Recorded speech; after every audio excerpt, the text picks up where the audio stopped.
Ross, a very good morning to you. Good morning, Mike. Thank you very much indeed for joining us. I mean, even for Gary Neville, who is a man who is odious enough to begin with and relatively, kind of disliked around the world of football just because of his arrogance and because of his inability to kind of see anything but his own opinion, he's managed to upset quite a lot of people in the country by blaming white, middle-class, angry men for everything that's going wrong with this country. Yes, yes. Well, Gary Neville played 85 times for England in front of crowds which were waving the St George Cross and Union Jacks, people painting their faces to join in the fun. I don't remember him storming up into the stands then to tear down people's flags and so on. But now he's into sort of upmarket property development. He seems to see it rather differently and Yes. demanded that this St Union Jack that was flown by some of the construction workers on his big development in Manchester, ordered him to take it down, saying, it's become the preserve of angry white men.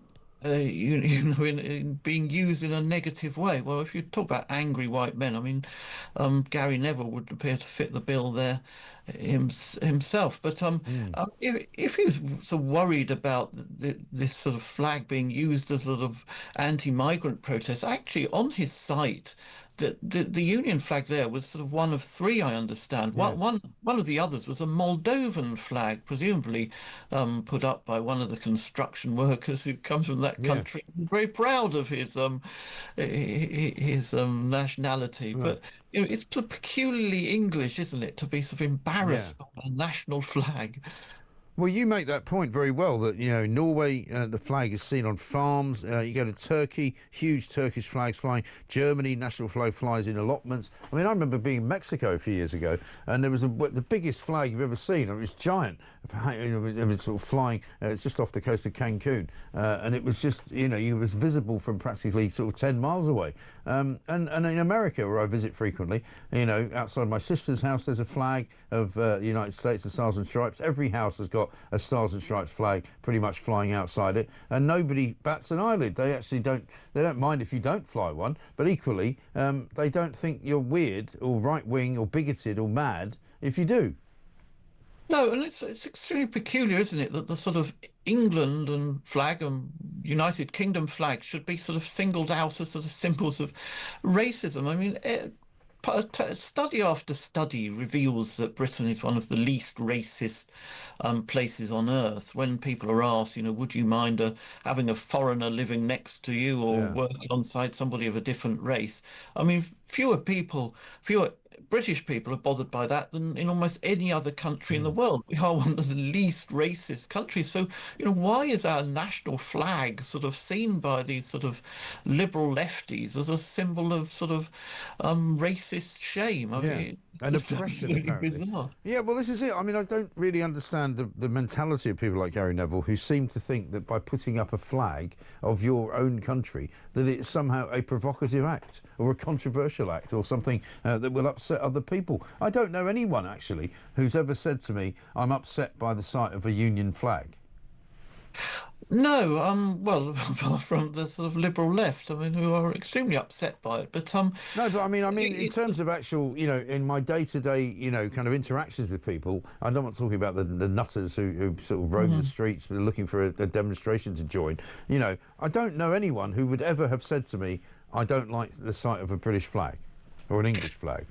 No, exactly, among the sort of general populace, but Yeah. it's sort of rather indicative of where Gary Neville is at the moment. I mean, he's now in this sort of upmarket property business. I mean, the minimum price, the cheapest flats in this development in Manchester are 350,000.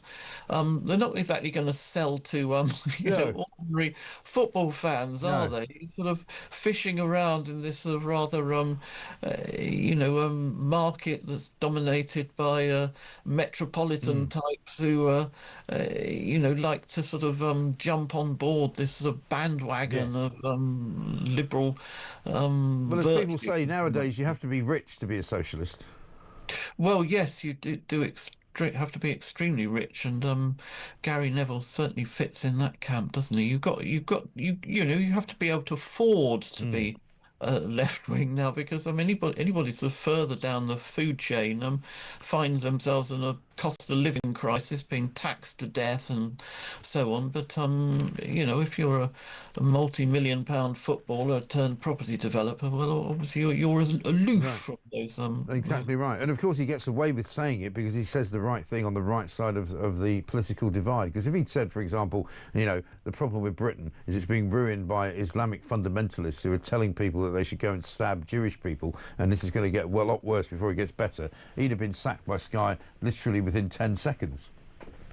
Yes, yeah. Well, he's sort of occupying the sort of Gary Lineker. Well, he is Yeah. to Sky TV what Gary Lineker was to the BBC, isn't he? The sort of football presenter with the left liberal social Mm. conscience. But whether it's former fans what they make of it, I'm not Well, a lot quite. of people are very upset about it, particularly since, white middle-aged men are very much the people that have paid for his lifestyle over the course of time. They've gone to football matches, they've bought tickets to see him at various different venues and entertainment scenarios, and also they're the sort of people that pay subscriptions to Sky TV to watch the football. But Ross, a great column. Thank you very much indeed. Ross Clark, columnist at The Sun today, having a go at Gary Neville, footy ace, of course, slammed by many people, including many of you who have written to me, saying what an absolute plonker he really is.